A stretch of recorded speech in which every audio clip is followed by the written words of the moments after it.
Bien, vamos a empezar ahora sí con nuestro primer tema. La primera unidad del curso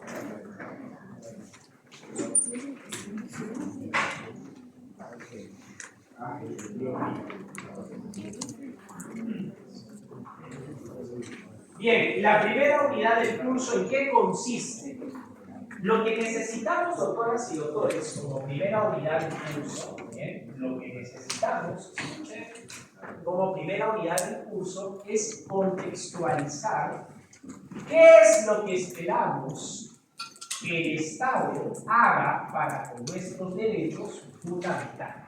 Vamos a partir no de establecer qué son los derechos, algo que ya hemos adelantado algunas ideas en la clase pasada, sino que vamos a partir primero de tener en claro qué es lo que el Estado debe hacer con los derechos fundamentales para luego entrar al detalle y qué cosas son.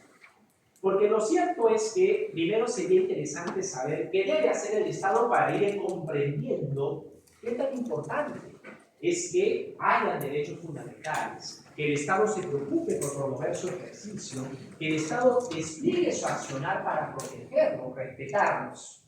Entonces vamos a partir de las obligaciones para luego aterrizar en qué diablos son los derechos fundamentales en el derecho. ¿De acuerdo? La agenda del día de hoy entonces tiene por propósito, en primer lugar, identificar esas obligaciones, pero en base a un modelo que, si recordamos esta clase de teoría constitucional, ya lo conocemos. Recordemos que el modelo de organización del Estado en el que estamos parados hoy, no porque lo diga yo, sino porque hay informes, documentación oficial que así lo establece, es el modelo del Estado constitucional, ¿correcto? Ese contexto es en el que estamos parados, es en ese escenario en el que vamos a ejercer la defensa. En ese contexto o escenario es que debo comprender qué es lo que el Estado debe hacer con mis derechos fundamentales. Y esas obligaciones son básicamente tres. El Estado constitucional debe, primero, reconocer mis derechos fundamentales.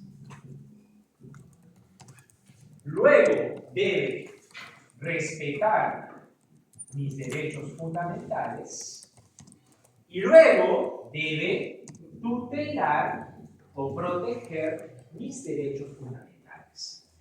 Estas tres obligaciones, reconocimiento, respeto y tutela, no son antojadizas, es decir, no es porque suene bonito reconocer, respetar, proteger, no, es que hay un orden de las cosas. La razón por la cual partimos del reconocimiento es porque para que un derecho se respete, previamente hay una valoración de qué cosa es y qué cosa no es un derecho fundamental. Y entonces primero hay que identificar si aquello que yo considero que no se me está respetando es solo un derecho fundamental. La razón por la cual nos obliga a que nos preguntemos, ¿y cómo se reconoce un derecho fundamental? Una vez que un derecho fundamental es reconocido, en efecto, pasamos a eventualmente identificar sus facultades y sus obligaciones para ser conscientes si se ha respetado o no se ha respetado. Y si no se ha respetado el derecho fundamental, el siguiente paso, exigir su respeto. ¿Cómo? A través de la tutela. ¿Se entiende? Entonces hay un orden. Ustedes ya reconocen, en el caso de algunos, el orden para mí es bien importante para darle sentido. Y no veamos las obligaciones aisladamente, como desordenadas, sino que entendamos que reconocimiento es como un paso previo al respeto. Y el exigir el respeto es la condición necesaria para que tú demandes tu derecho. ¿Correcto? Entonces vamos a partir de identificar qué cosa es respeto primero, qué cosa es reconocimiento primero, qué cosa es respeto después y finalmente qué debe el Estado hacer para garantizar esa tutela o protección. En cuanto al reconocimiento, primera precisión clave. Cuando utilizamos la palabra reconocimiento, esto no es casual tampoco. Yo no estoy diciendo te dan derechos. Yo no estoy diciendo te otorgan derechos. Estoy diciendo te reconoce. La palabra reconocimiento presupone existencia. ¿Se entiende? Reconocer algo es aceptar que ese algo ya existía. ¿Se entiende? Para ponerlo en términos simples, tú sales de la universidad, estás por la calle y te encuentras con aquel compañero de colegio, ¿lo conoces o lo reconoces? Lo reconoces, porque esa persona ya existía para ti. ¿Se entiende? Cuando decimos que el Estado debe reconocer derechos, estamos partiendo del presupuesto de que no es él el que crea y determina la existencia de un derecho fundamental. Lo que el Estado va a hacer es advertir aquel derecho que por su relevancia ya estaba presente en la realidad, pero no lo había advertido, no se había dado cuenta.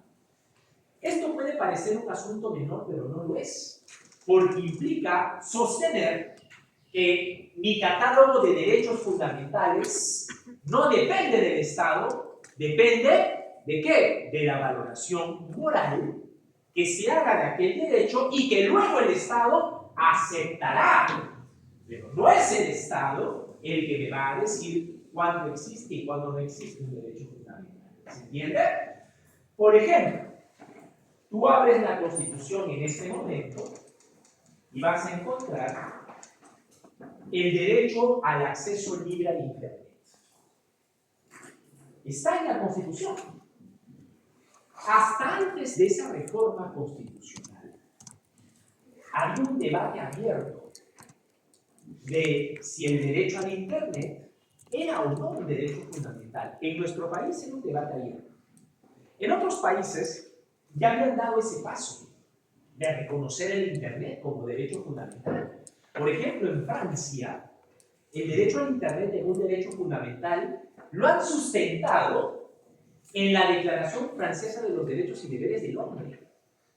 O sea, alucinen, ¿esa declaración de qué año es? De 1789. Y una declaración de 1789 ha sido utilizada por un tribunal francés para justificar un derecho al Internet, es decir, de un avance tecnológico o informático de varios siglos después. ¿Qué nos demuestra eso? Que un derecho, para ser fundamental, no es que no haya estado presente, es que a veces tardamos en sostener que sea visible jurídicamente. Pero el Internet ha estado allí para nosotros en la pandemia, post-pandemia, pero no le poníamos esa etiqueta.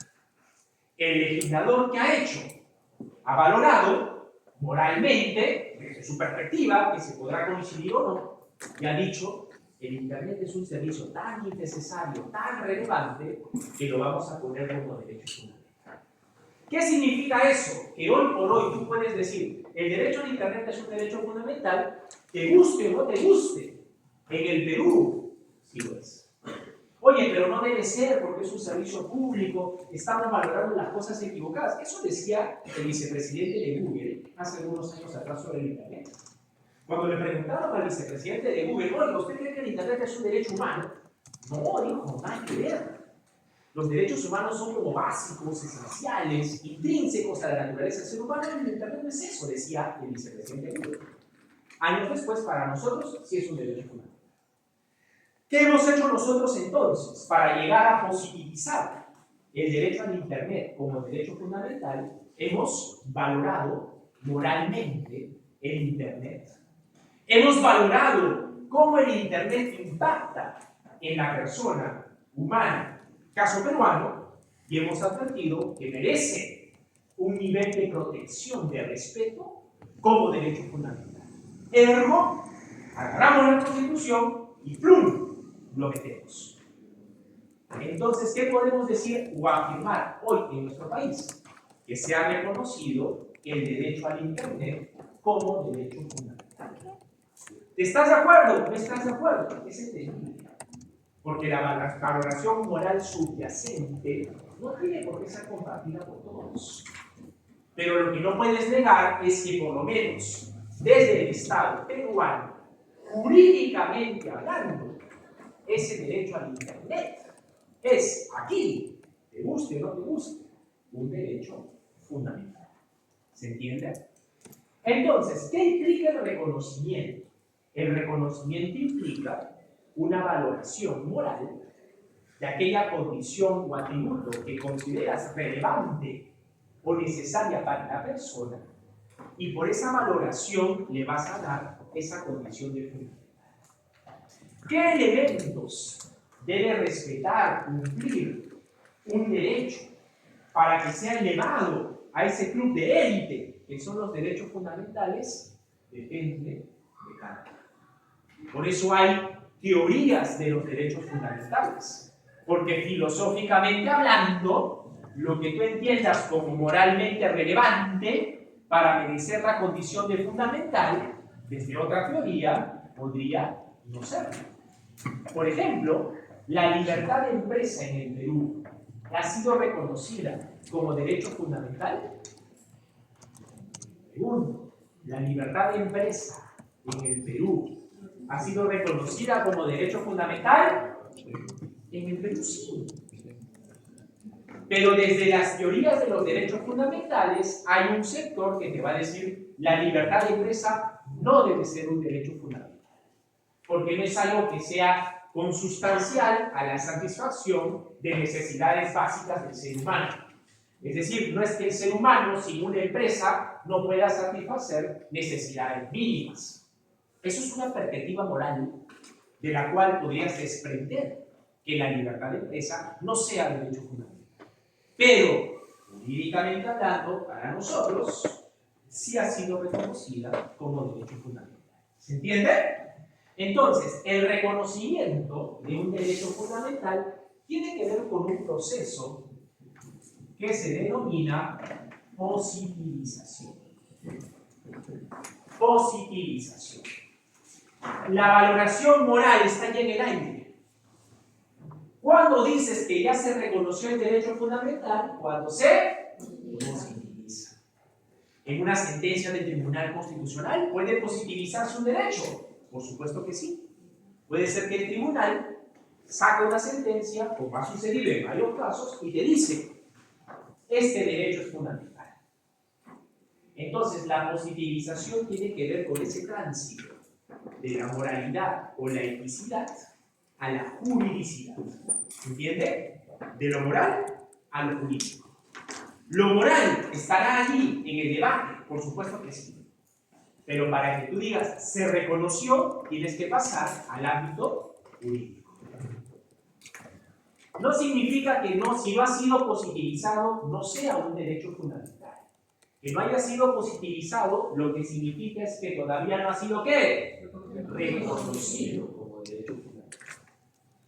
Eso que puede parecer un asunto menor no lo es, porque refuerza la idea de que la condición de un derecho como fundamental, por lo menos en cuanto a su existencia, no depende del Estado. ¿Se entiende? ¿Estamos claros? Ok, sigamos con el ejemplo del Internet. Ya hemos cumplido con el Internet la primera obligación. Ahora vamos a dar el siguiente paso. ¿Cómo tú podrías saber si te han respetado el derecho al acceso al Internet? ¿Cómo? ¿Cómo puedes saber si tú lo has respetado o no? Por ejemplo, yo les voy a plantear una pregunta. ¿Quiénes tienen fibra óptica aquí? Ok. Si ustedes advierten, el tema con la fibra óptica es que dependiendo de dónde vivas, ¿qué proveedores puedes recibir el servicio? O sea, te van a dar el servicio. ¿Se entiende lo que estoy diciendo? De hecho, tú vives en un edificio y dices, yo quiero Win. No, pero es que en esta zona solamente pueden operar, como ser proveedores de servicio de fibra óptica, tales o cuales. Solamente pueden acceder tales o cuales. Entonces, la pregunta aquí es, ¿mi derecho al Internet está ya reconocido? ¿Implica que yo pueda decidir contratar con el proveedor que quiera? Porque la Constitución dice acceso libre. Y esa libertad implica contratar con quien quiera. Lanzo la pregunta. ¿Eso de acceso libre implica que el Internet sea gratis? No. Entonces, ¿qué cosa quiere decirles con esto? Si ustedes ven la Constitución dice eso, acceso libre. Pero para yo poder advertir si me están respetando mi derecho al acceso libre al Internet, ¿qué necesitamos saber? ¿Qué facultades puedo demandar? ¿Qué me significa a mí como titular del derecho al acceso libre al Internet? ¿Qué me significa el solo acceso, la cobertura, la calidad, la libertad de contratar con el proveedor que quiera? ¿Qué implica el derecho al Internet? Si no tienes claras esas facultades, o no están claras las obligaciones, por eso las preguntas que le hacía, no tenemos certeza de que estas situaciones que acabo de preguntar configuran o no una violación del derecho al acceso libre al Internet. Porque no sabemos si comprende o no esas facultades de contratar con el proveedor que quiera, si hay microcortes frecuentes, me viola el derecho al Internet. Si el proveedor de mi servicio de Internet ha bloqueado el acceso a determinadas páginas web, me viola el derecho al Internet. ¿Se dan cuenta todo el abanico de preguntas que pueden asomar alrededor de un derecho fundamental como consecuencia de que ya se reconoció? Y son preguntas válidas y necesarias de responder. ¿Por qué?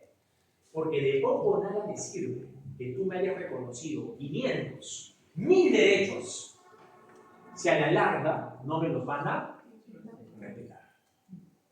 Y la única forma de saber nosotros, de advertir nosotros que no nos están respetando un derecho, es porque sabes qué facultades tienes. Y por lo tanto sabes que puedes demandar. ¿Se entiende? Por eso es que el siguiente paso, una vez que un derecho nos ha sido reconocido, es identificar facultades y obligaciones que demanda ese derecho para hacer ¿qué cosa? Respetar. Si no están identificadas, no tenemos idea, vuelvo a decir, de esas facultades o de esas obligaciones, va a sonar duro, pero te pueden estar violando tus derechos. Y no activas tutela, ¿por qué? Porque no adviertes que no hay respeto. ¿Y por qué no adviertes que no hay respeto? Porque no sabes qué puedes exigir frente a los demás como titular de ese derecho que te ha sido reconocido a tu favor. Otro ejemplo.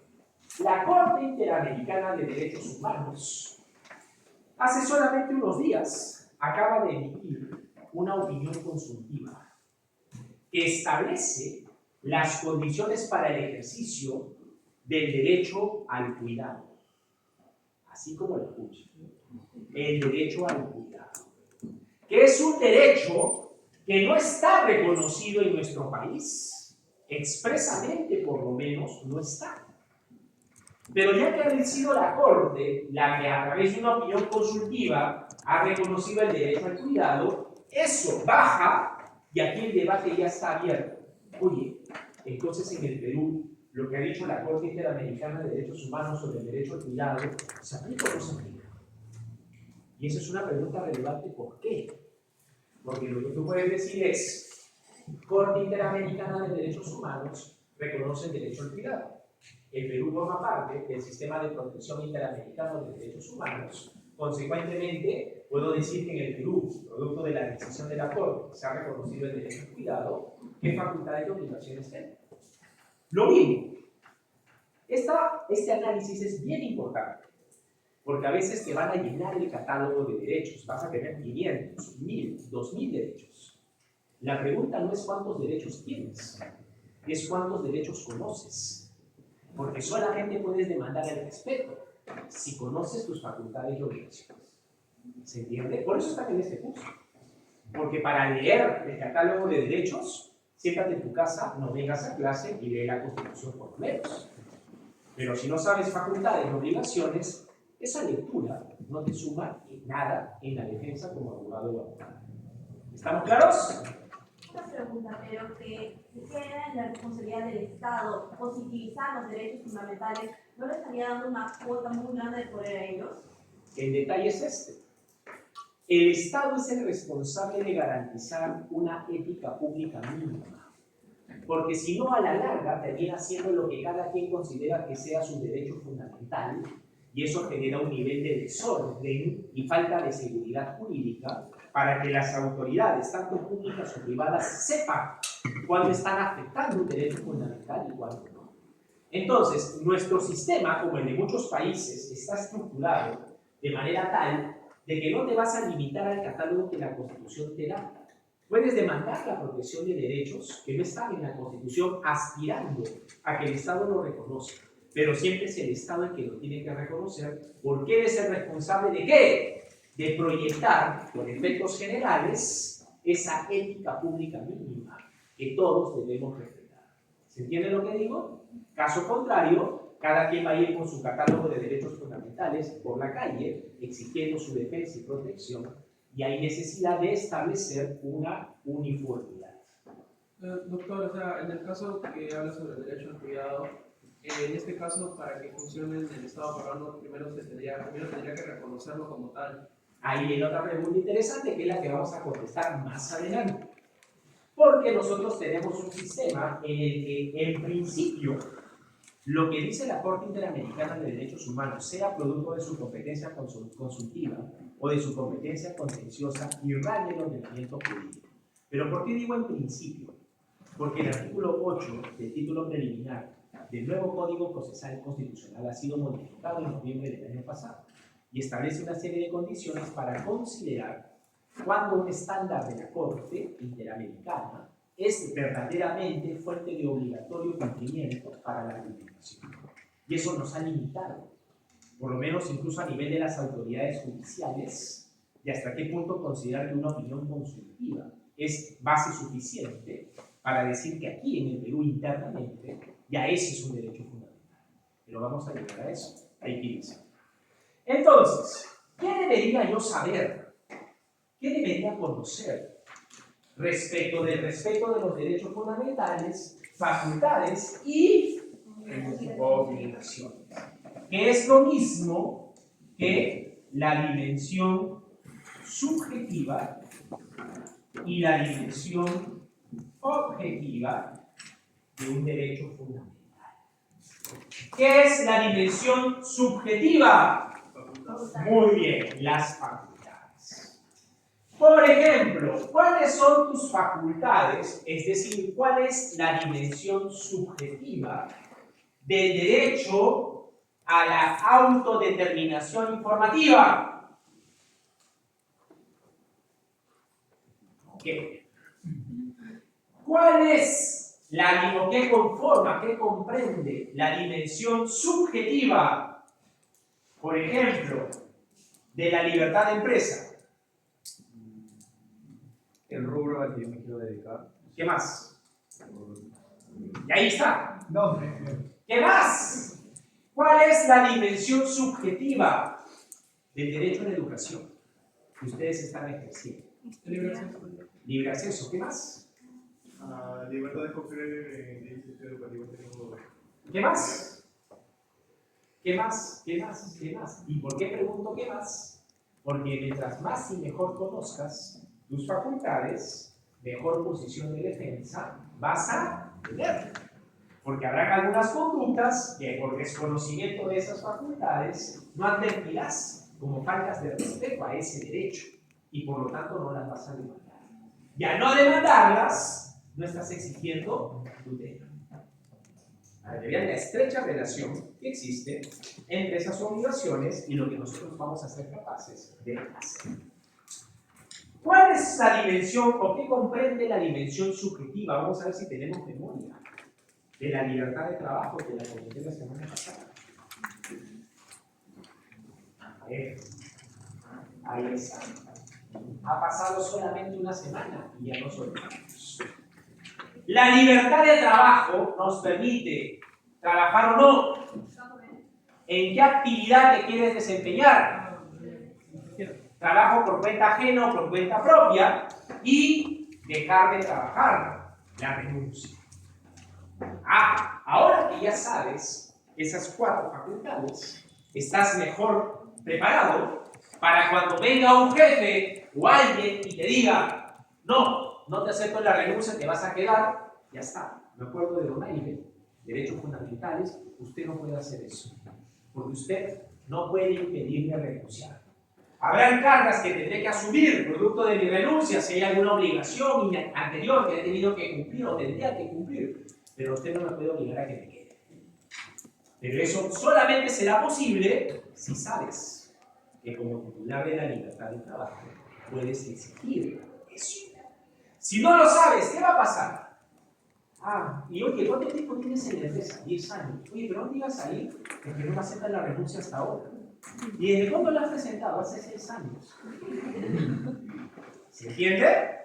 Puede parecer ridículo, pero yo ridiculizo la figura para que vean la magnitud de lo que puede significar no saber las facultades que tienes como titular de un derecho, que puede ser soportar conductas que son arbitrarias, pero no las demandas, no las cuestionas, por no haber sido capaz de informar o conocer qué facultades tienes.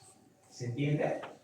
Pero si yo dijera que el respeto de los derechos solamente depende de las facultades que cada quien conoce de sus derechos, como para poder exigir, demandar, cuestionar, estamos trasladando toda la carga del respeto de los derechos ¿en quién? En nosotros. Y claro, nosotros tenemos acceso a información privilegiada porque estamos en una facultad de derecho de buen nivel. Pero ponte en los zapatos de un ciudadano de a pie, del interior del país, que a las justas accede a cierta información, y digo cierta información. Entonces, no podemos soportar todo el peso del respeto de los derechos solo en las facultades, porque eso limitaría esa obligación a lo que cada quien conoce y por lo tanto lo que cada quien puede exigir. ¿Se entiende? Por eso necesitamos la dimensión objetiva. ¿Qué es la dimensión objetiva? Muy bien, ¿qué dijo? Principios. ¿Qué es un principio, mi querido doctor? Vamos, por favor. La diferencia entre principios y reglas, mejor para que así arranque, matamos el asunto. Regla sería algo imperativo, lo cual yo que tenemos que seguir, sin embargo, un principio también es imperativo, pero constituye una base para en donde se aplique. Más o menos. Hay una buena información allí de la cual podemos partir y trabajar. ¿Ya? Pero nos faltan algunas cositas más. ¿Quién más? Doctora Villalobos. Los principios son abiertos, pero las leyes son cerradas. ¿Qué significa eso? De que nosotros tenemos que juzgar en cada caso. ¿En el caso de reglas o principios? ¿Cómo que juzgar en cada caso? Tenemos que Por evaluar ejemplo, ahí está. la discriminación. ¿Cómo así? Uno tiene que, según cada caso, tal vez un dibujo, una pintura, pues tú tienes que determinar si es discriminación o no. Y aunque sea ya algo valorativo de tu parte, igual de todas formas son permanentes.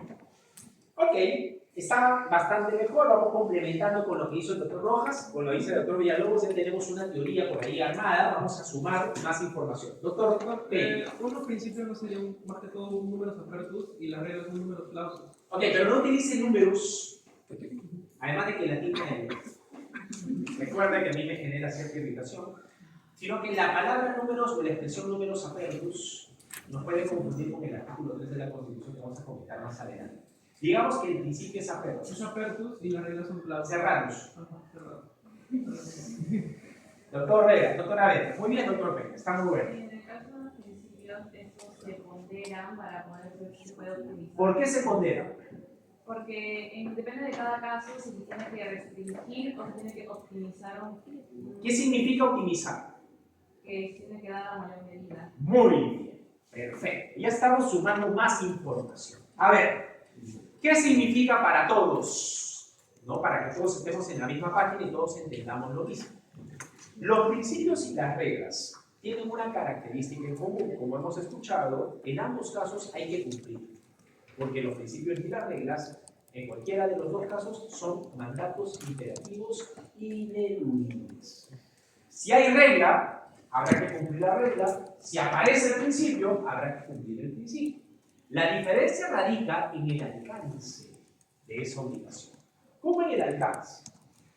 Lo que ocurre es que cuando hemos escuchado que algunos colegas nos decían que las reglas son de estructura cerrada, es porque ese mandato, que puede ser una obligación o prohibición contenido en la regla, es un mandato que se cumple o no se cumple. Es decir, se agota. Por ejemplo, es un ejemplo que yo siempre utilizo, pero es suficientemente claro. Prohibido fumar en lugares públicos. Si el lugar es público, entonces, ¿qué cosa? Está prohibido fumar, ¿verdad? Si el lugar no es público, ¿tengo la obligación de no fumar? No. ¿Qué sucede entonces con las reglas? Que se agotan dependiendo de que el supuesto derecho de la misma se haya configurado en la realidad. Se aplica la consecuencia y ahí murió la obligación de cumplir con la regla. ¿Se entiende? Entonces, las reglas por eso se dice que son cerradas, porque te van a obligar, pero de manera concreta, puntual, específica. Te van a decir lo que debes hacer o lo que no debes hacer. Y una vez cumplida con la regla, liberar. Ya no tienes que hacer nada más. Pero ¿qué ocurre con los principios? Que su estructura es más bien abierta. Te van a prohibir algo, te van a obligar a algo. Pero ¿cuándo debo cumplir con ese algo? Todo el tiempo. Porque lo que te va a decir al principio es, no hagas o debes hacer. Nada más. Entonces tú dices, entonces ¿cuándo es que no debo hacer? Todo el tiempo. En cada ocasión que ese principio asome, tienes que hacerlo eficaz. Porque estás obligado a cumplir con lo que el mandato del principio ordena. Por ejemplo, para no incurrir en la no discriminación que ya se mencionó como ejemplo. Por ejemplo, la transparencia es un principio. ¿Correcto? La transparencia es un principio.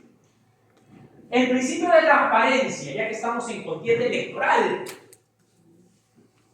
¿cuándo cumplimos y cuándo no debemos cumplir el principio de transparencia? Todo el tiempo. Tú estás en el proceso electoral, hombre, jurado, las autoridades electorales, los jurados electorales, todos. Si la transparencia es un principio, ¿qué tienen que hacer? Estar con la antena parada y advertir en qué casos o situaciones puede, ¿qué cosa?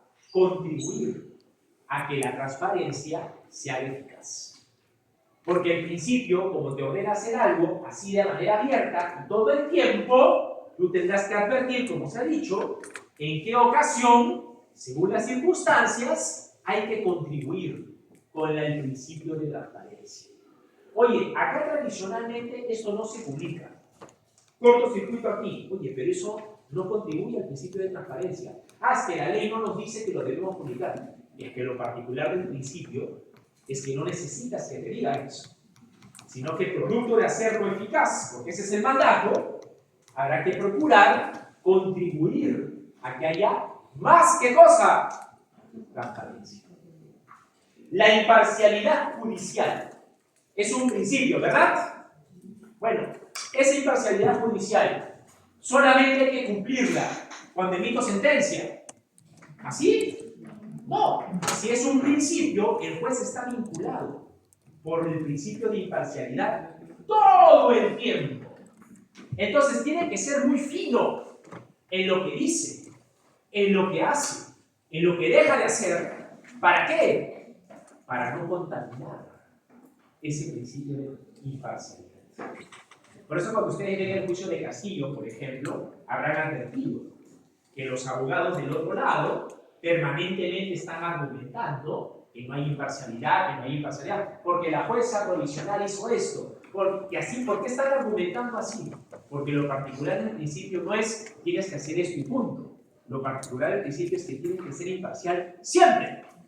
Y cualquier conducta, omisión o acción que pueda poner en tela de juicio el principio es denunciable. Por eso la defensa lo que está haciendo todo el tiempo es decir, acá la señora adelantó a la oposición, cuando dice, acá no hay imparcialidad, va a decir, ¿por qué lo están haciendo así?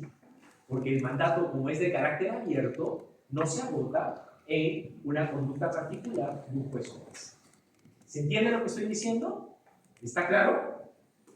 Si entendemos los principios, no como las reglas, es decir, las reglas, mandatos imperativos ineludibles, de estructura cerrada, que te van a prohibir u obligar a hacer algo, pero te dicen cuándo, cómo y dónde, los principios te van a obligar, pero no te van a decir necesariamente cuándo, cómo y dónde. Por lo tanto, el principio te va a vincular, te va a amarrar, te va a atar, va a estar allí todo el tiempo. Ahí viene la poesía su compañera.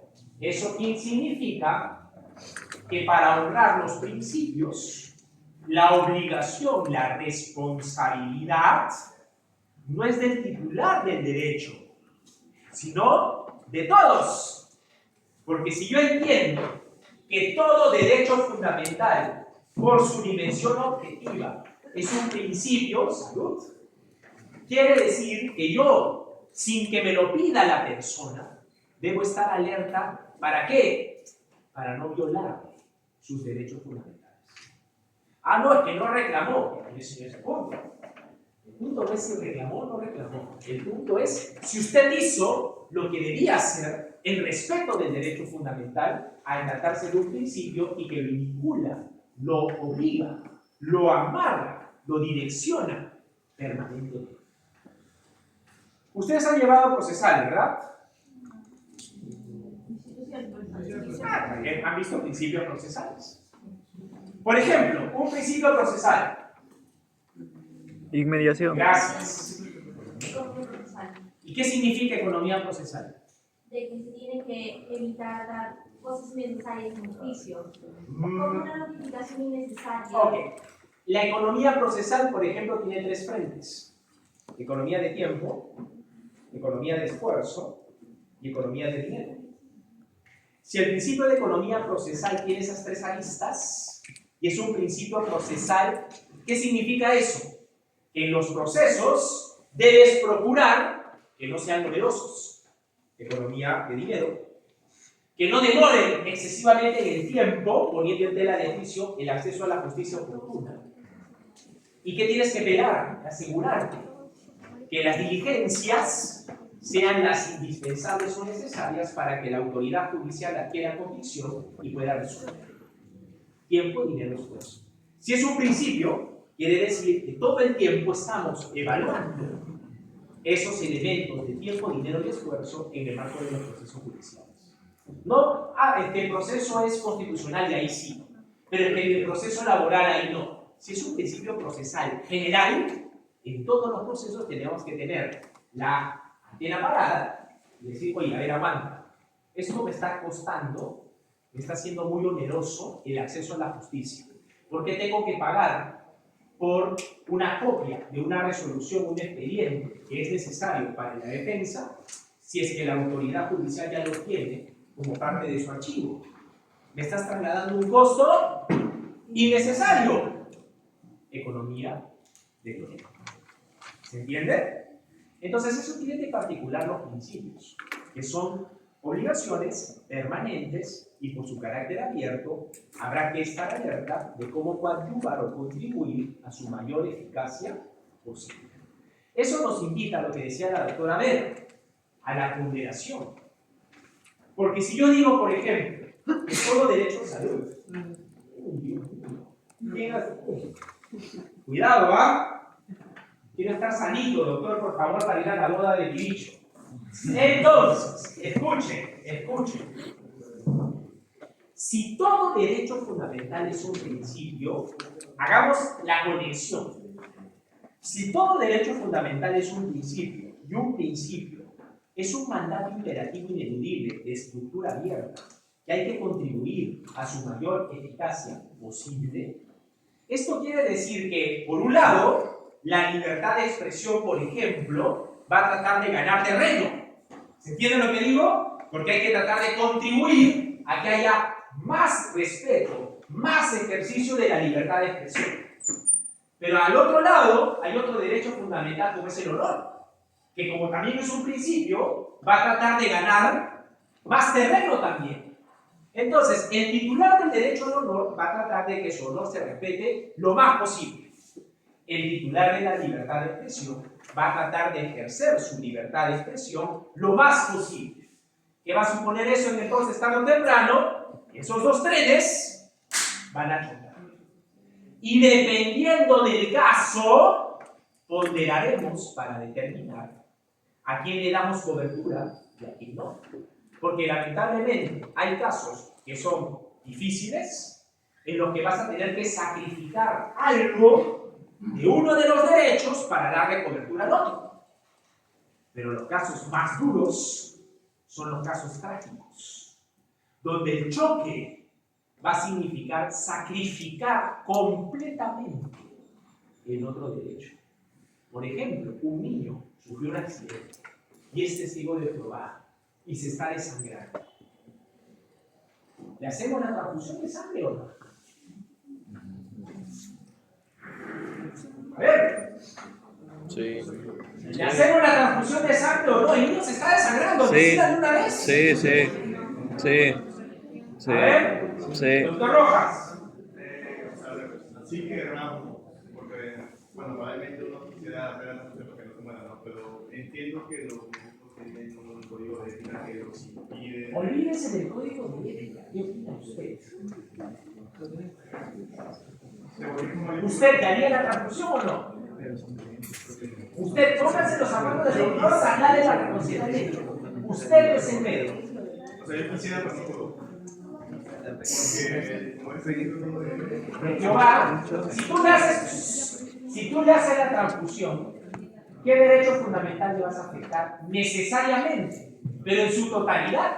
No es que vas a afectar una parte, lo vas a afectar por completo. ¿Qué derecho fundamental le afectas? Libertad religiosa.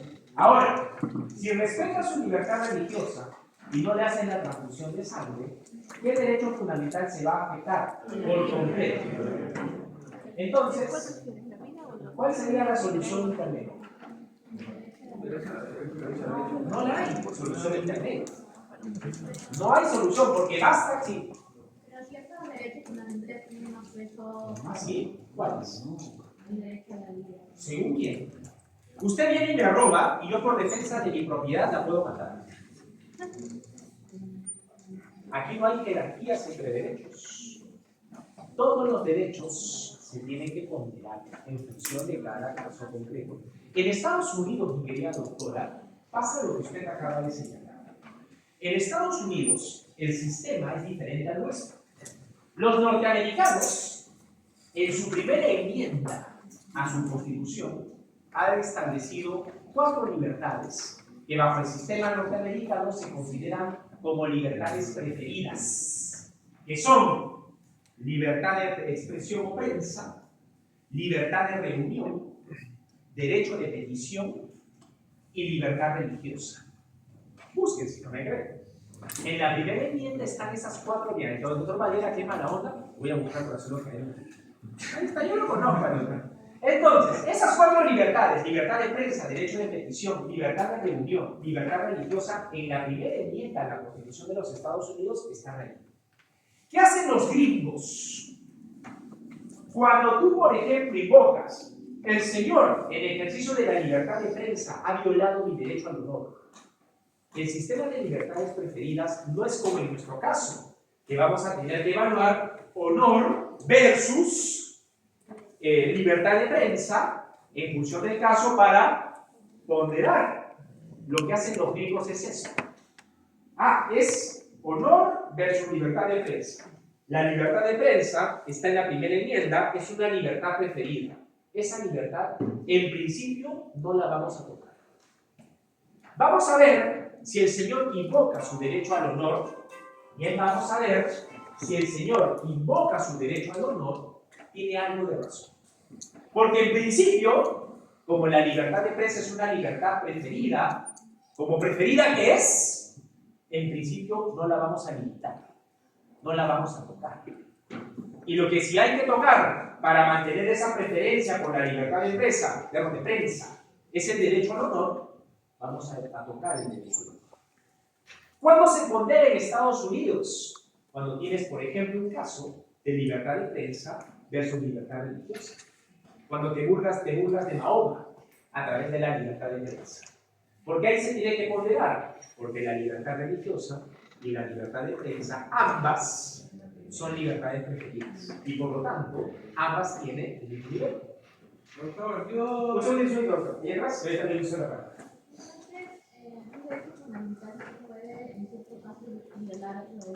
No es que se viole, porque al momento de ponderar, no es que se está violando el derecho, es que justificas por qué, en función del caso concreto, se hace necesario sacrificar parte o todo de un derecho en salvaguarda del otro. Pero no se habla de violación, porque si... Sí, es un sacrificio, porque violación presupone que había arbitrariedad. Y para que no haya arbitrariedad pasa por un discurso racional, que es, por ejemplo, el test de proporcionalidad y juicio de ponderación.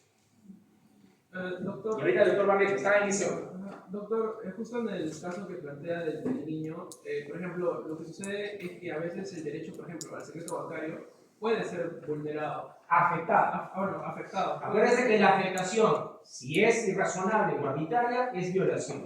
Pero si la afectación es razonable y proporcional, queda en afectación y no es violación. Claro, o sea, puede ser afectado en este caso, ¿no? El derecho al secreto bancario. Sí. En este caso en concreto, si bien es cierto hay el derecho a la libertad religiosa, también estamos poniendo el derecho a la vida. Porque, por ejemplo, en el Perú, en este caso, se podría decir no hay pena de muerte.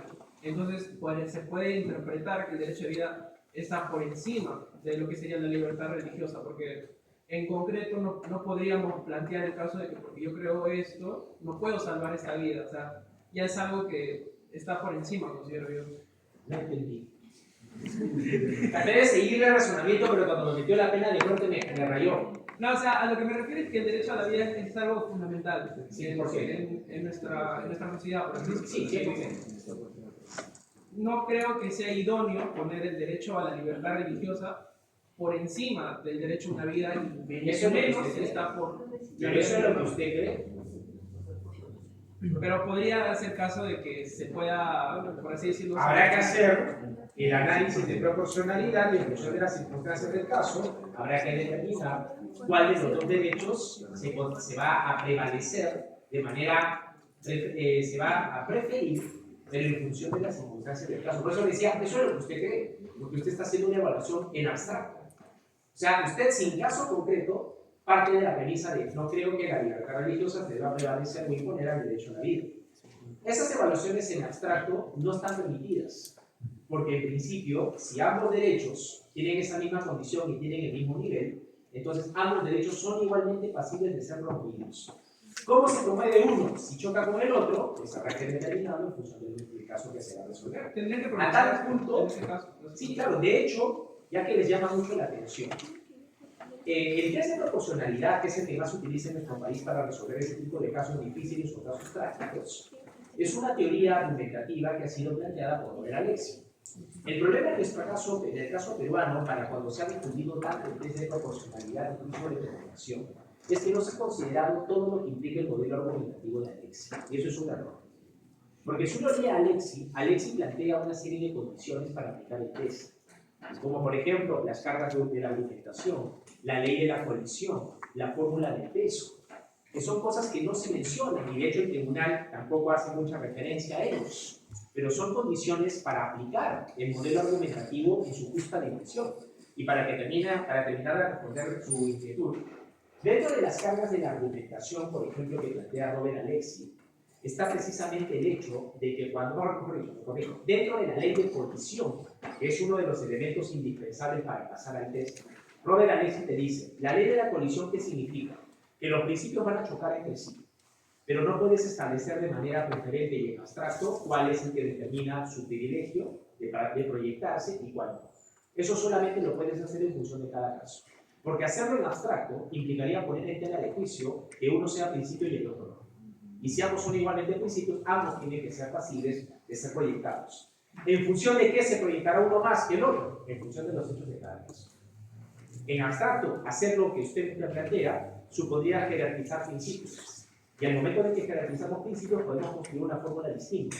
de que los principios que están aquí, si chocan con los principios que están aquí, estos principios siempre prevalecen. Y eso le restaría ese mismo nivel de proyección y eficacia que se supone que se busca alcanzar con ellos. Doctor, sobre la libertad religiosa, aún me duda mucho, cuestiono eso. Lo que pasa, yo pongo el ejemplo de Europa, porque Europa tiene una libertad religiosa muy fuerte, digamos. Respeta cada religión, pero hay un problema sobre eso. Recientemente la inmigración musulmana ha provocado problemas para los europeos, como ejemplo. En España, el progresismo dice que tiene que quitarse la iglesia católica de los colegios, pero aceptan a la iglesia musulmana de los colegios, cosa que no tiene sentido. Si no tienen católicos en la iglesia, ¿por qué tienen eso? En Francia, prácticamente hay muchos que, bueno, hacen todas sus costumbres. Pero eso es la No, usan burka, esas cosas, pero De también hecho, está prohibida, más bien. sí, pero hacen rezos de todas las calles, de baloncesto. Pero no vaya tan lejos a Europa, mi querido doctor. Aquí cuando hay fiestas patrias hay que leer.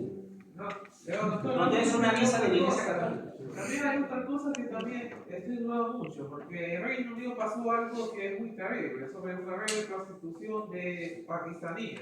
Cuando se descubrió eso, mucha gente inglesa se quejó, digamos, pero el gobierno no hizo nada para Bien, recordarlo. a ver, permítame un segundito, mi querido doctor Barreto, para ser puntual, ¿ya?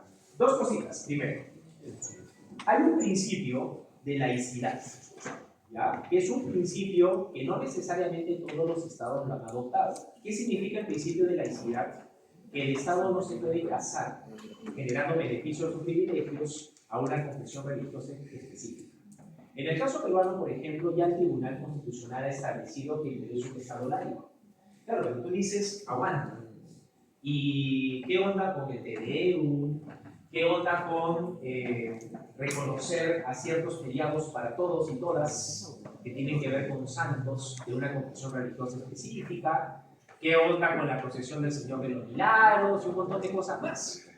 El argumento del tribunal, que quizá no sea suficientemente satisfactorio para su inquietud, pero el argumento del tribunal es que el principio de laicidad no necesariamente se contrapone a la tradición cultural de un Estado. Es decir, la digamos, particular relación del Estado con la Iglesia Católica no es por un tema de preferencia religiosa, sino por un tema cultural. En otras palabras, nuestra tradición, nuestra cultura, tiene fuertemente un componente de esa línea creyente y por respeto a la tradición cultural se hace eso. Mas no significa que el Estado se case con una confesión religiosa en particular. Yo sé que suena más a nivel de discurso, que cuando lo trasladas en la práctica te hace ruido. De hecho, tengo un artículo que cuestiona cuando un militar o policía tiene una confesión creyente distinta y sin embargo lo tienes ahí en una parada militar participando de una ceremonia religiosa que no se condice con su confesión. Y en mi humilde opinión, yo creo que un militar o policía podría decir, oye, hazme cumplir mi servicio en otro lado, pero no me hagas partícipe de una fiesta religiosa que no se condice con mi vida creyente. La posición del tribunal, para cerrar la historia, y eso hasta ahí lo dejo para seguir avanzando, es que el tema religioso no es solamente un tema de confesiones, sino que en algunos estados tiene un arraigo cultural. Y el arraigo cultural es el que conlleva al desarrollo de ciertas prácticas que, sin embargo, no implican una boda, un casamiento con una confesión religiosa específica. Es controversial, por supuesto. De hecho, en el Perú hace poco hemos tenido esa misma controversia cuando se puso en tela de juicio cómo Dina Boluarte aparentemente estaba conversando con un pastor evangélico para poner una capilla de esa confesión religiosa dentro del Palacio de Gobierno. Y eso generó ruido porque uno decía, oye, ¿pero por qué? ¿Cómo puede haber una capilla de una línea creyente? Entonces yo, que soy trabajador de Palacio, también tengo una confesión distinta, como una mezquita y así sucesivamente. Entonces, claro, ese tipo de cuestionamientos en el Perú se dan. ¿Por qué se dan? Porque el tema religioso, en nuestro caso, tiene ese principio de pluralidad, nos lleva a respetar todas las confesiones, pero nos hace ruido cuando ese respeto viene condicionado por la intervención de una autoridad pública, porque entendemos que el Estado no debe involucrarse, ni para bien ni para mal, en el ámbito religioso, porque es parte de esas convicciones personales sobre las cuales incluso tienes derecho a guardar reserva si te da la gana. ¿Está claro? Ok. Permítanme avanzar, ¿bien? poco a poco. Y está bueno que pregunten, pero necesito avanzar, pero está bueno que pregunten porque eso pone en evidencia algo que ya hemos advertido desde la primera clase. En temas de derechos fundamentales no necesariamente tenemos que pensar igual, porque hay un sustrato moral inevitable. Bien, vamos a seguir avanzando si me permiten. Entonces, para que haya respeto de los derechos fundamentales necesitamos dimensión subjetiva, facultades, dimensión objetiva, principios. La ventaja de esa dimensión objetiva es que el respeto de los derechos no va a depender solo de lo que tú puedas exigir, porque sabes qué facultades tienes. Las propias personas y autoridades, ya sean públicas o privadas, se van a sentir vinculadas con los derechos fundamentales como principios que serían, por su dimensión objetiva, de manera permanente. De forma tal que las propias autoridades y personas van a tener que estar alertas para no hacer nada o no dejar de hacer nada o no decir nada que puede eventualmente perjudicar, afectar esos derechos fundamentales. Eso es una ventaja, vuelvo a insistir, porque quiere decir entonces que el respeto no es algo que solamente yo lo puedo exigir.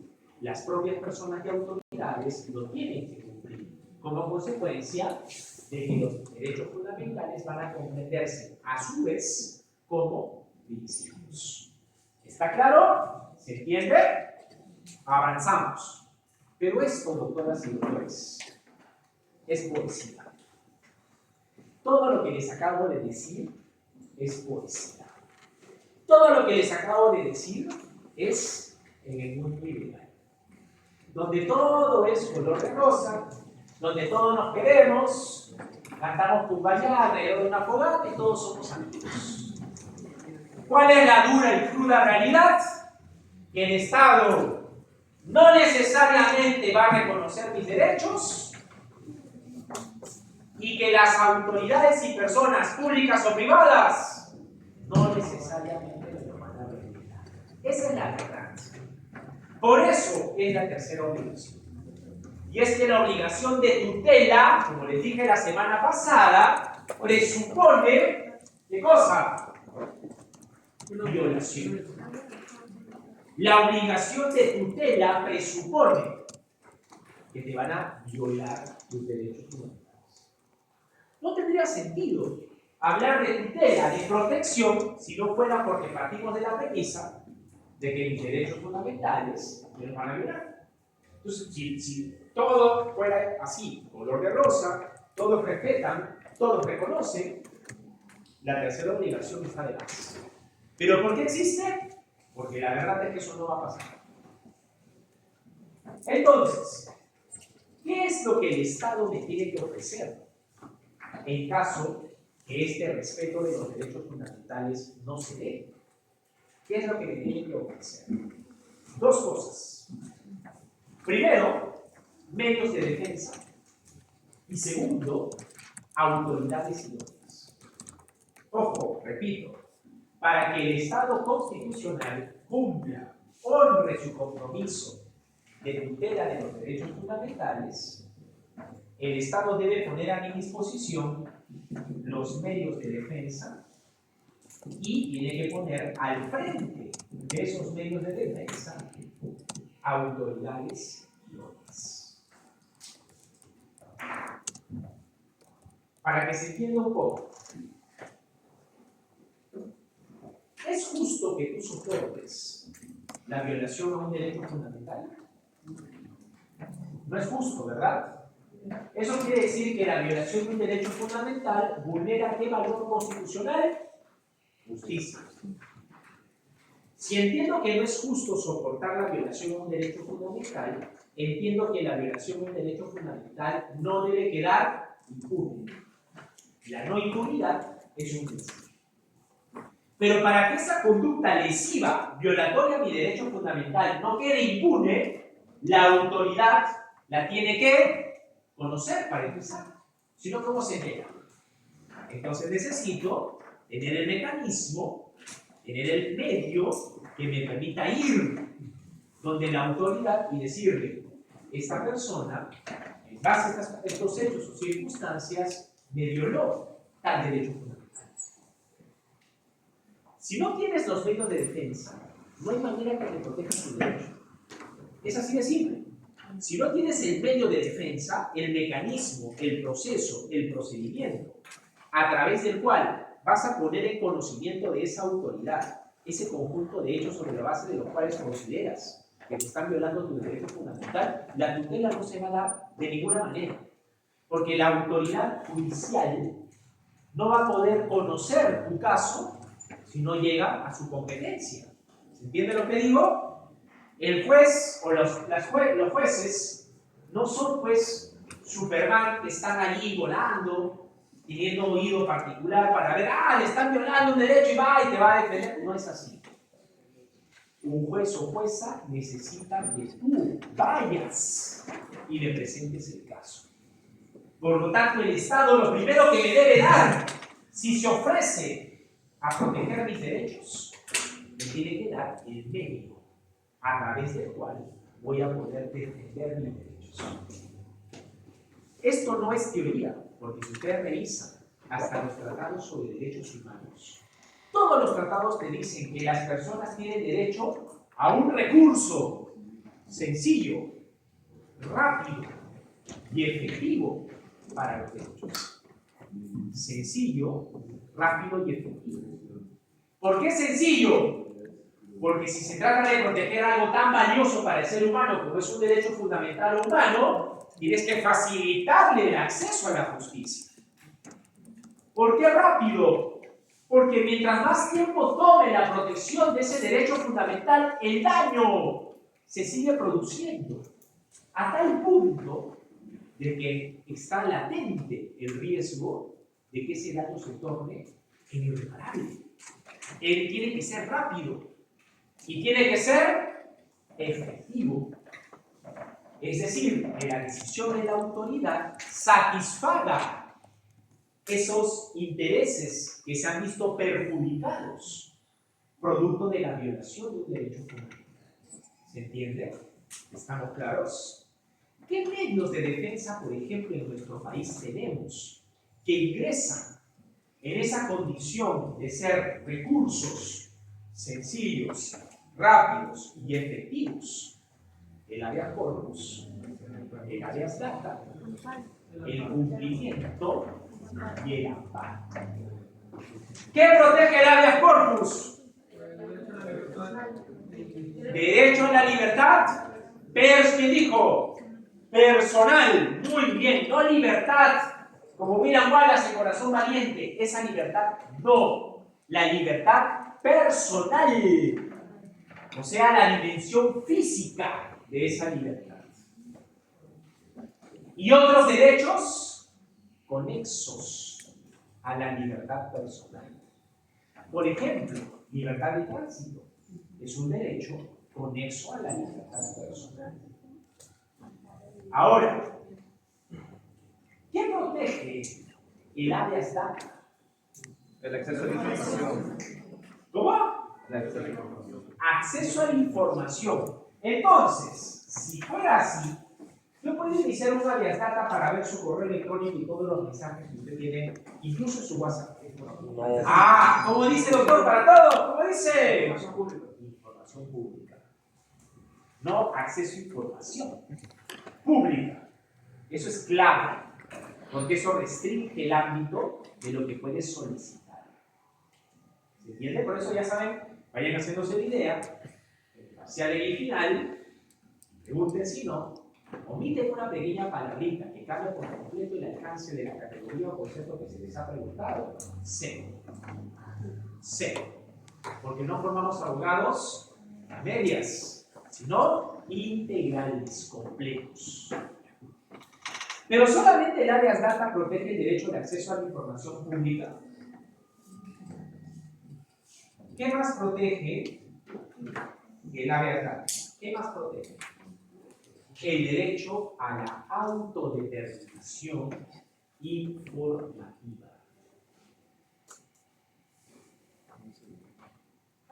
A ver, por 2 puntos más en el examen parcial, ¿cuál es la diferencia pero van a tener 5 segundos para responderme porque no me van a buscar la información por internet y les voy avisando. ¿Cuál es la diferencia entre libertad de información, acceso a la información pública y autodeterminación informativa?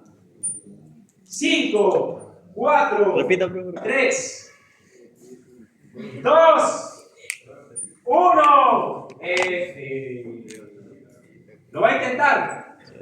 A ver. Ya.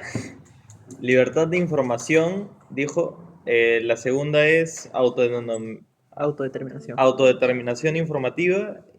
Y la otra que dijo era libre acceso de la información pública, ¿no? Ok, ¿cuál es la diferencia entre los dos? Ya, el libre acceso a la información pública bien puede ser la información a la que tú tienes el derecho de acceder como parte del Estado. Es decir, si el Estado publica alguna información, tiene que ser para todos. Tiene que Y ser tú, del Estado. no necesariamente, pero es el ejemplo. O sea, ¿no? Es del Estado, por ejemplo, y tú estás en tu derecho de saber la información del Estado. No solo, o sea, si el Estado lo publica... Ya lo entendí. Autodeterminación informativa. Ya, la autodenominación informativa... Autodeterminación. Autodeterminación. Autodeterminación, mi querido doctor. Vamos. Ya, autodeterminación informativa. Ok.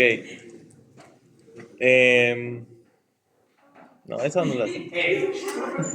Doctora Villalobos, y cerramos porque el tiempo pasó y no habían levantado la mano, solamente ellos dos. A ver, rapidito.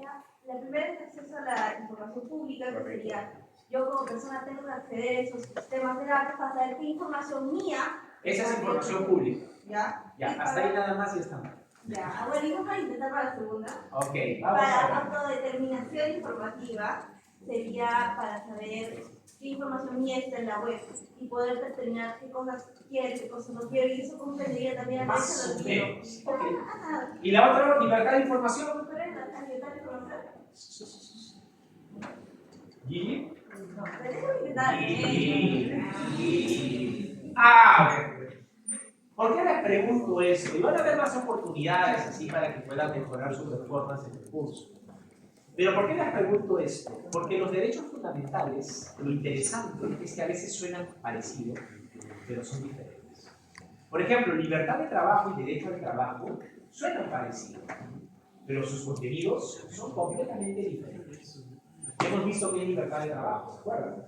Bueno, por el derecho al trabajo las facultades son otras, es acceso al empleo, ocupar efectivamente el puesto de trabajo y el derecho a conservar el empleo. Cuando a ti te despiden, a ti no te violan libertad de trabajo, te violan el derecho al trabajo. Por lo tanto, saber la diferencia entre libertad de trabajo y derecho al trabajo sí importa. Lo mismo pasa con libertad de información, autodeterminación informativa y derecho al acceso a la información pública. La libertad de información es la facultad que tenemos todos de dar a conocer hechos, noticias o datos. La carga que asumes cuando tú ejerces la libertad de información es que la información que vas a compartir debe ser veraz.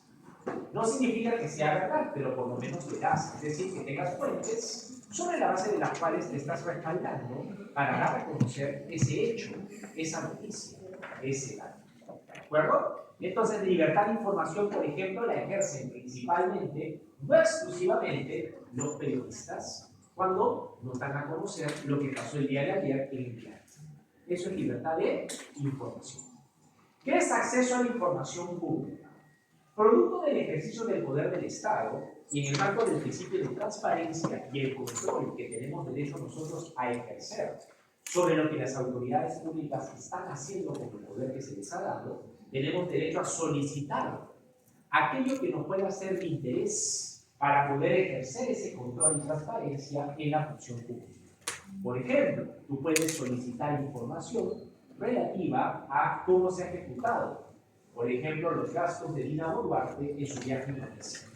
Porque finalmente, Dina no ha viajado con su peculio, sino con esta plata.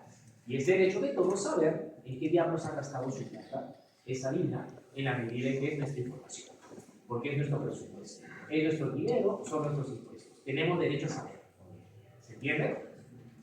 Autodeterminación informativa es la facultad que tenemos de ejercer control sobre la información que está almacenada en bases de datos informatizadas de todas y todos nosotros. Por ejemplo, la doctora Serna se va a casar con el doctor Valera.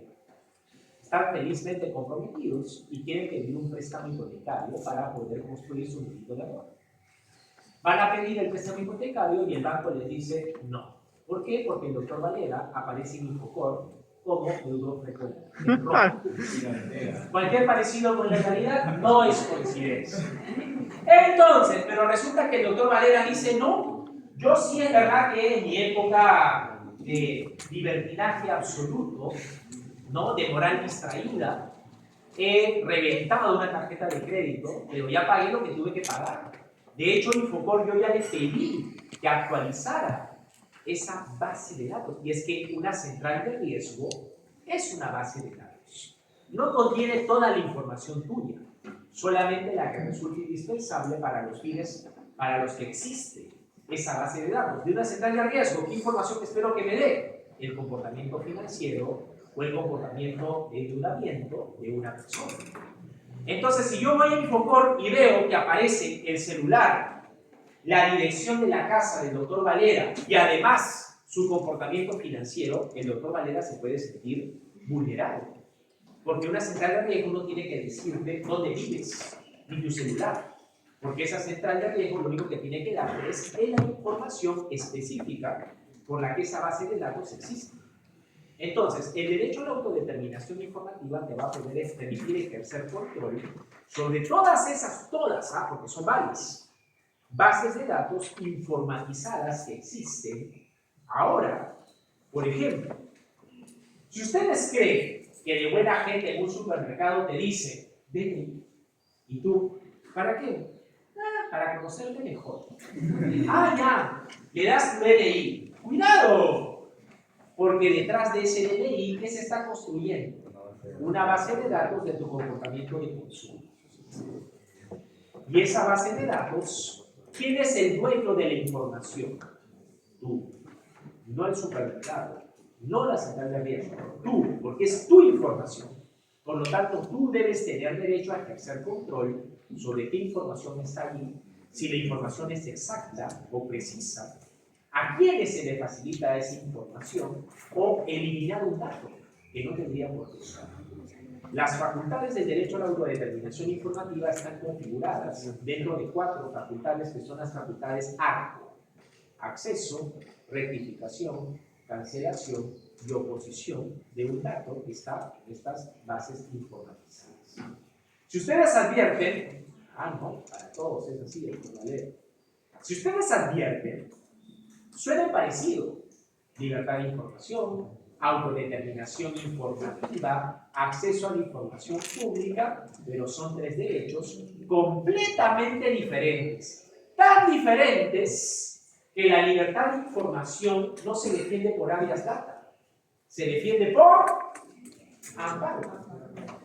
Pero no saber cuál es el derecho fundamental correcto que se está vulnerando puede presentar un amparo, pronto habeas data, en defensa de la libertad de información, y el juez te puede decir: lo siento, compadre, improcedente la demanda porque esta no es la ley. ¿Y cuál ha sido el error? No haber identificado el derecho fundamental vulnerable. Por eso es que este curso es condición previa ¿para qué? Procesal constitucional. ¿Está claro? Entonces, siguiendo con el ejercicio, si a mí me viola algún derecho fundamental, que es algo que el Estado es plenamente consciente que puede suceder, por eso que debe poner a mi disposición mis medios de defensa. Estos medios de defensa, que son los específicamente creados para derechos fundamentales, deben reunir ciertas características que son sencillos, rápidos y efectivos. ¿Qué procesos en el caso peruano ingresan en esa categoría?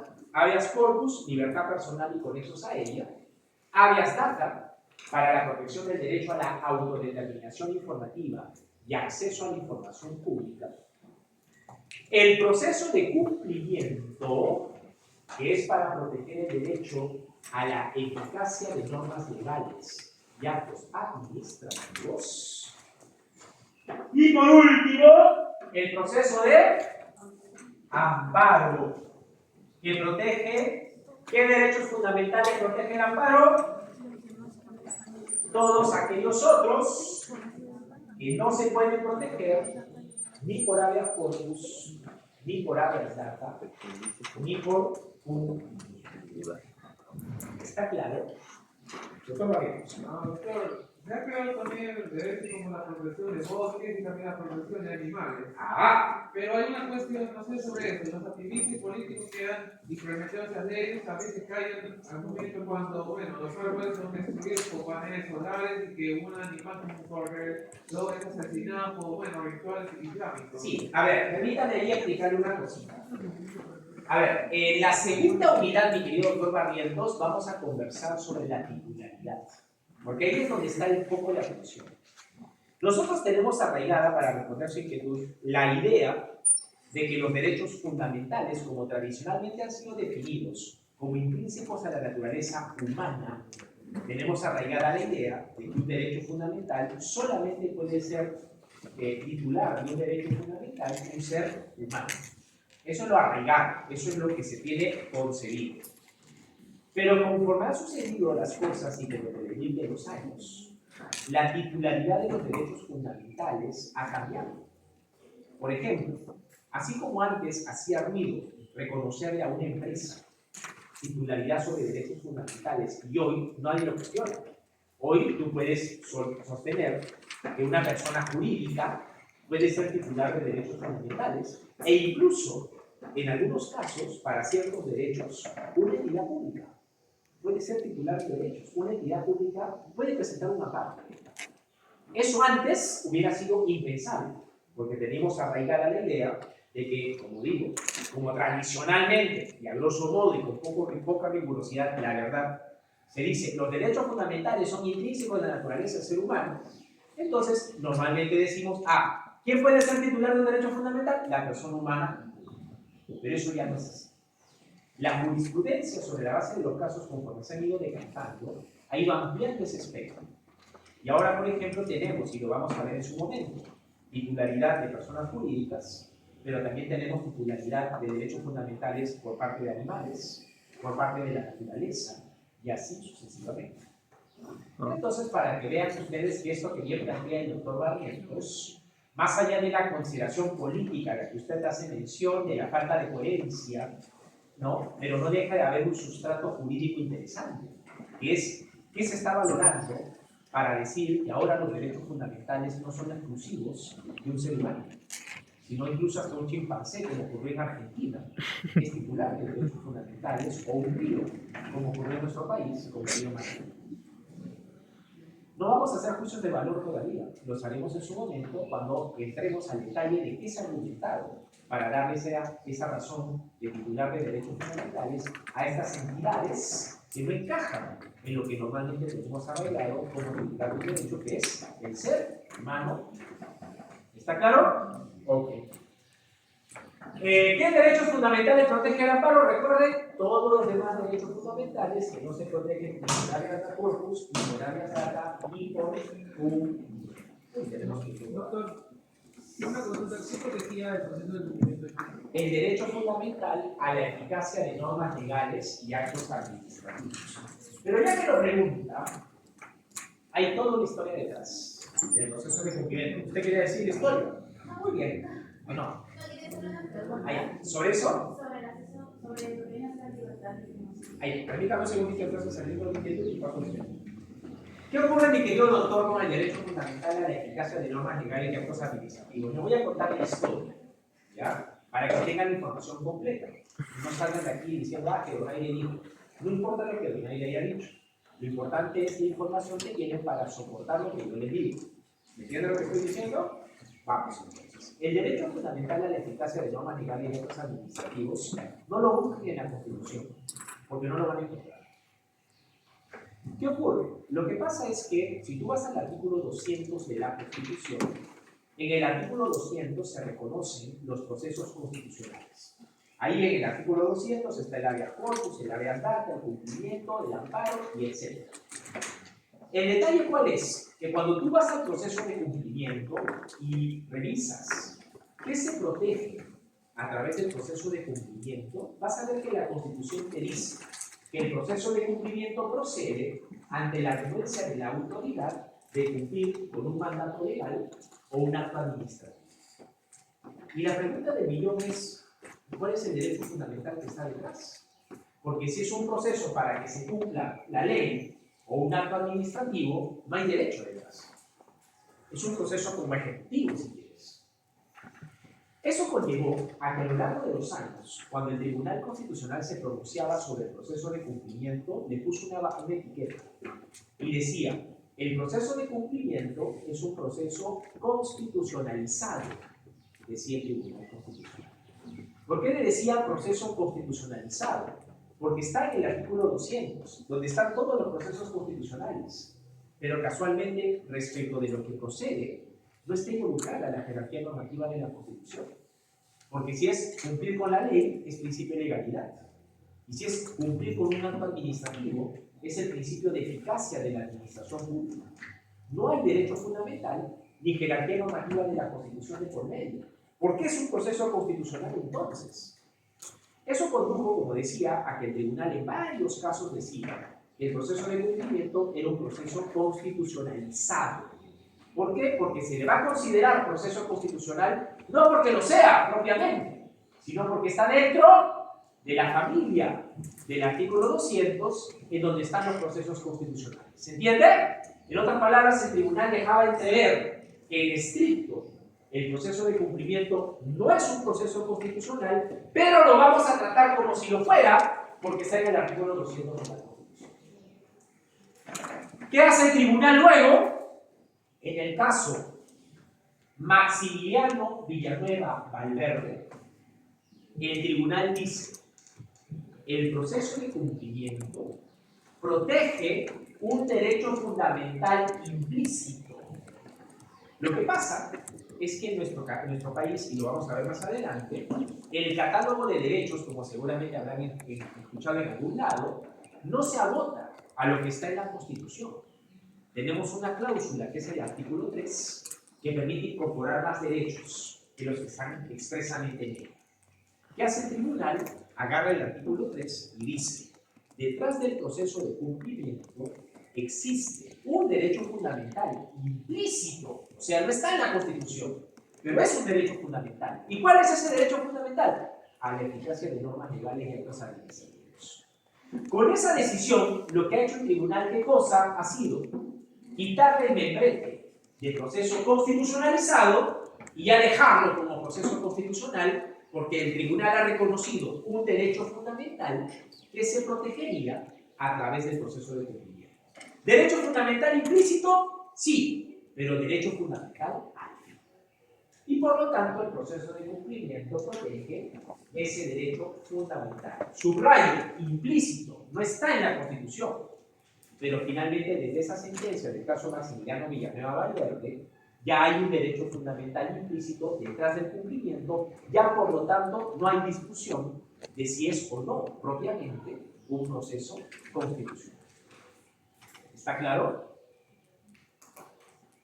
Si hacemos uso de varias datas, no sería una producción de que, por ejemplo, la RENIEC te permita permita a terceras personas sacar no sé 4 o 5 o diferentes documentos que figuran en el plan de resolución saliendo de que es información privada. Aparte, No entendí. o sea, ahorita, cualquier persona puede acercarse a RENIEC para poder sacar un documento de identificación, nacimiento, incluso un C4 o C5 en donde figura la dirección última de la persona que está usando. Cosa de que sería también contraproducente que exponen información de la persona y eso daría pie a situaciones que incluso otras personas aprovecharían. Y existe el típico doceo profesional en donde buscan o sacan información de la persona. ¿El qué? ¿Cómo dijo? El doceo. Soy un ignorante en eso. ¿Y qué significa eso? De que terceras personas hackers o que tengan un conocimiento. Lo que pasa, mi querida doctora, es esto. A ver. RENIEC es un registro nacional internacional de estados civiles, de identificación de estados civiles. Lo que pasa es que en el caso de RENIEC tiene varias funciones que no solamente tienen que ver con dar esa información que usted bien menciona de una ejecución o cosa parecida, sino que forma parte de un sistema que es el sistema electoral. Para efectos de la función de RENIEC, de su competencia, no basta con que administre y gestione solamente información de si está viva o está muerta la persona, sino que como integrante del sistema electoral tiene que proporcionar información y almacenar información del domicilio, porque en función de ese dato es que se puede identificar las mesas de votación que le corresponden a cada persona en el marco de un proceso electoral. Entonces, el detalle es que no puedes evitar que RENIEC administre esa información. Lo que puede ser discutible, como usted menciona, es si es preciso que dé toda esa información que está a su alcance, o si fuera más recomendable que, dependiendo de la solicitud, la información que es indispensable compartir. ¿Correcto? Pero hago la precisión porque no puedes evitar que RENIEC maneje esa data, porque sin perjuicio de ofrecer esa información que usted ha preguntado, como parte del sistema electoral, necesita manejar esa información del DNI y de hecho compartirla en algunos casos para que tú puedas ejercer en el marco de la participación ciudadana tu derecho de control, porque un candidato o candidata, por ejemplo, tiene que haber manifestado de manera no solamente documental, sino física, que tiene un domicilio en un determinado lugar para el que está postulando. Entonces, ¿cómo yo puedo ejercer control de que ese ciudadano efectivamente está postulando en un distrito en el que cumple con el tiempo de la residencia o domicilio, si no tengo acceso a su domicilio, si no sé dónde vive? ¿Se entiende? Entonces, quizá lo controversial, como le decía, tendrá que ver que en función de la solicitud, información se comparte. Pero no vas a poder evitar que se compartan domicilios en algunas circunstancias, porque es un dato relevante para el ejercicio de otros derechos, como el de control y el paso de la participación ciudadana. Muy bien, entonces. Bien, doctoras y doctores. Bueno, a ver, recapitulando, para que la próxima semana, que tenemos, ¿qué cosa? Una cita. La próxima semana tenemos una cita. Vamos a cumplir 2 semanas de habernos conocido. Y qué mejor que celebrar 2 semanas de esta relación que con un control de lectura.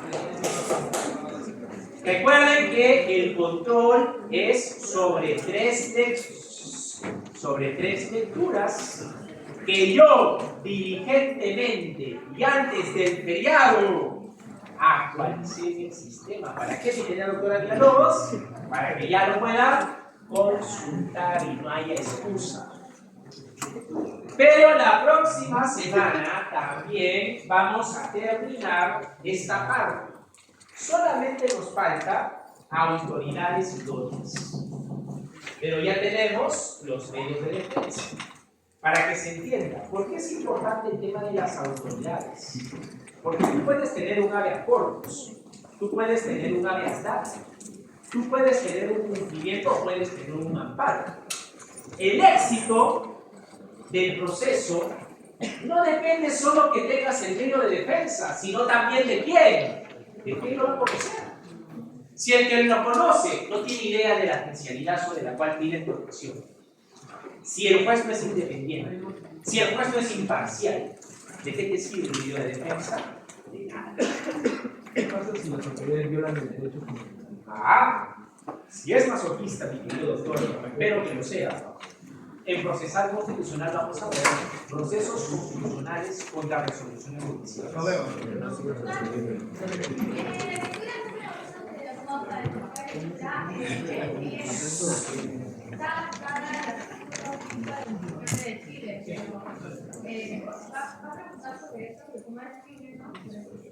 Lo que yo rescato de las lecturas son las categorías y los conceptos generales. Chile me importa repetirlo, sinceramente. O sea, no saquen la afirmación de contexto, por favor. Para efectos de la lectura, Chile no es relevante. Lo digo porque después, miren lo que ha dicho Dorán en clase. Para la lectura, Chile no importa, importan los conceptos. ¿Van a pedir un porcentaje? Salvo. No, sí, puede ser. Gracias, no se me había ocurrido. Pero gracias a nuestra delegación, sí, puede ser que vengan preguntas sobre la 10 de mayo. Los pies de página.